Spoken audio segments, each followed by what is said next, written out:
Hello, everyone. Thank you for listening and watching. My name is Nefertiti, and you can find my information in the description box below. I am a distance spiritual teacher, spiritual coach. So I wanted to talk to you today about the attributes of fear. As we're moving through 2020, we are going to be examining a lot of our shadow, because this is kind of like the beginning of the building stage of 5D, if you will, as far as the physical manifestation is concerned. And it's going to be very important that we do our shadow work, examine those things that hold us back, our fears, right? Our perceived obstacles, all of these things that we picked up along the way.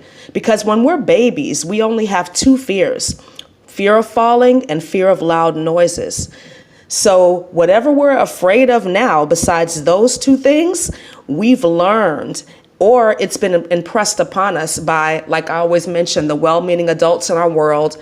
And we also have to remember that we have been a part of manipulation for a long time. You're trying to control a lot of people, trying to control the masses.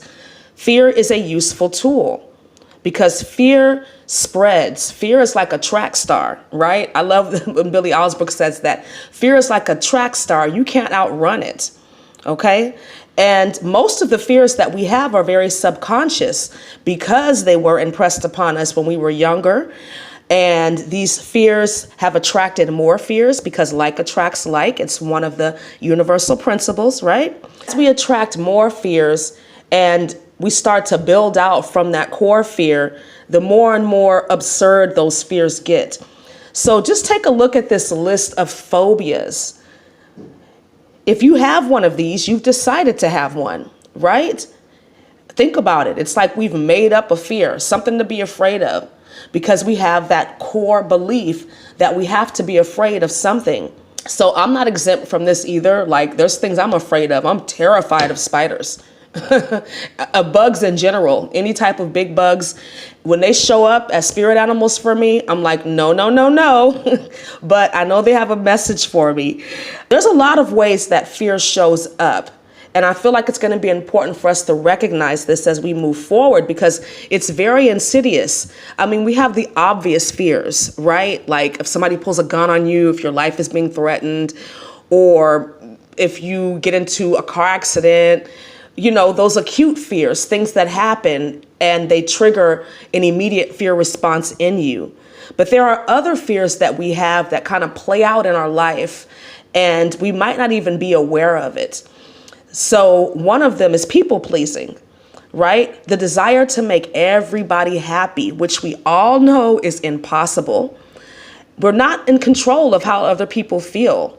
It is not our job to make people feel better, to be their muse. Everybody's responsible for themselves once they become an adult. And you need to ask yourself too, before you apologize to anyone, ask yourself why you're apologizing.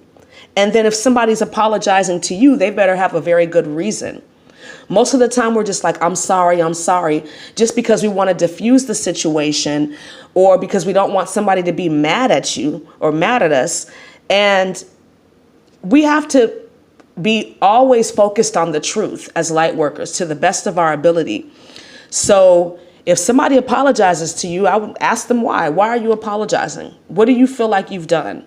And this isn't to patronize them or make them feel worse, but let's get to the core of the issue. Are you apologizing because you want to control the situation, because you don't want to deal with whatever's going on? Or are you genuinely apologetic? Like, I'm compassionate and I really feel like I owe you an apology because I deliberately, or maybe not deliberately, but I know now that I did something to hurt you. And whatever that something is, they should be able to tell you what that is. Another way that people pleasing shows up is when you're feeling overwhelmed, when you feel like you've got too much on your plate. And then again, you have to ask yourself, am I doing too many things out of obligation? Do I have balance? Am I taking care of myself as much as I'm taking care of everybody else and their needs? So think about that. Another way that fear shows up is procrastination. Procrastination is the thief of time. It really shocked me when I learned that there is a fear of being successful. And a lot of times that shows up as procrastination, not doing those things that you know you need to do that will move you further along your path. And this is tied to our self-worth. This is tied to our inability to manage our schedules properly. This is also tied to not prioritizing those tasks that you know need to get done. Right? There's the obvious things, like the things we've got to take care of, our children, our bills, all of that. But is Spirit giving you messages? Is your spirit team guiding you towards positive action steps and you're not taking them? I'm guilty of this sometimes because we question it, right? Like, is this really Spirit speaking to me? Like, do I really need to do this? And 9 times out of 10, what they're asking you to do is going to invoke a little bit of healthy fear in you. You know, maybe some apprehension because it's unknown, most likely. I mean, God works in mysterious ways. We know this, but that's how our faith is increased. That's the only way. Another way that fear can show up is isolating yourself. Now, on this spiritual journey, there are going to be times when you need to practice solitude, and that's the positive polarity of isolation, right? When you purposely take some time out to spend alone with your spirit team, with yourself, getting to know yourself. That's going to be pivotal as we move through this 2020 time, right? Because we've gotten so many upgrades, so many downloads. It's going to take us time to process and unpack all of this new information and integrate it into our lives. But we'll have opportunities to do that with these eclipses and the retrogrades as well. So don't think of being alone as isolated, right? You're not lonely. You're never alone. There's 7 billion people on the planet, first of all. And your spirit team is always with you. And you're going to be with you for the rest of your life, right? You go everywhere with you. So learn to be comfortable being alone sometimes, or maybe an extended period of time, especially as we're dealing with all of these relationship dynamics right now. It's going to be important if you experience a breakup of any kind, whether that's in an intimate relationship or perhaps a friendship has ended or you're walking away from a family member, you're going to need some time to heal and to reconcile your emotions and to create healthy boundaries so that you don't repeat that cycle. I really feel the energy is here to do that. So solitude, not isolation, right? Don't be afraid to be alone. Another way that fear shows up is in self-doubt, doubting your abilities, doubting the skills, the talents, the wisdom that you have that maybe makes other people uncomfortable because they don't understand your gifts or they don't like your gifts. And I really feel like a lot of self-doubt initiates from outside of ourselves, right? We have this talent, this skill, this idea, this vision, and then we share it with people. You know, sometimes the people are what I call dream busters, right? They tell you every reason why what you're doing is not going to work. You should stay away from these people, but you have to believe in yourself before anybody else can believe in you. And if nobody believes in you, because your spirit team is with you, you're being guided, you're being led. So believe in yourself, see yourself as your spirit team sees you, as source sees you, perfect, whole, complete. You have a purpose and everything that you need to fulfill that purpose will be provided. So don't doubt yourself. And I feel like the self-doubt is what leads to the other things, the people-pleasing, the procrastination, and the isolation. Another way that fear shows up is through pessimism, right? We've all had some very challenging experiences on this ascension journey, right? It's beaten us down sometimes and we're just feeling bad and we try to be positive, but shit's going on and you're just like, man, this is some bullshit, right? And rightfully so. I mean, if you're having a really challenging period that's lasting a long time, it's very hard to be positive, but it's not impossible. You've just got to work a little bit harder, right? When things are good, it's easy to be happy. It's easy to be positive, confident. But when things are challenging, that's when you really got to dig deep. That's when your foundations are tested. That's when everything you know is tested.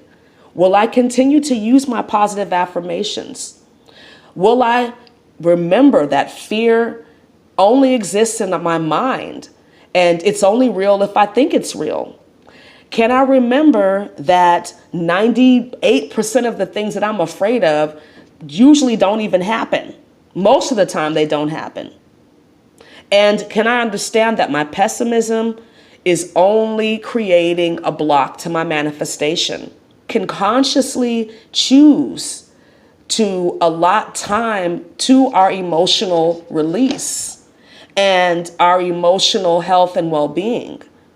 We take time out to cry, to process, to integrate, because then we can move these emotions out that are creating more and more feelings of pessimism, right?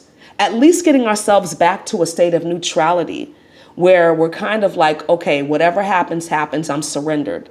I still don't feel completely good about this, but at least I'm not going to be thinking bad about this situation and then talking to other people about it, engaging in conversations, and then they're giving their 2 cents about it's, yeah, it's bad what you're going through, that's crazy, la, la, la, la, la. No. Okay. We're sovereign. We're the light workers. We're the way showers. So when we find ourselves getting into this pessimistic energy, we have the tools to correct ourselves. So use them, right?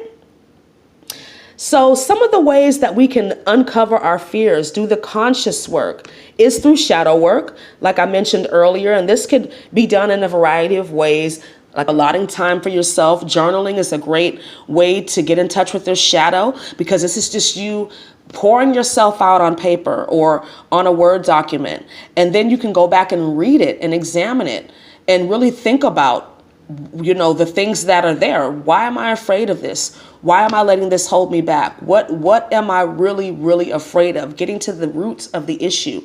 Meditation is always great, right? You can use 396 hertz. And I think I mentioned this in another video. This is a frequency, a sound healing frequency that'll help you to eliminate your fears, dissolve your fears and doubts. So try that if it resonates with you.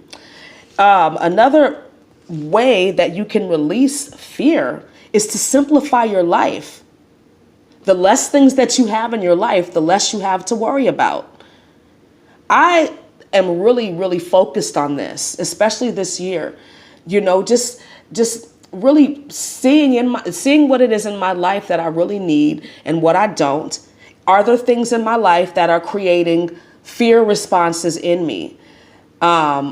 Things that I need to worry about, things that I need to fix, things that I need to get rid of, right? All those little things that are maybe unconsciously triggering a fear response in you.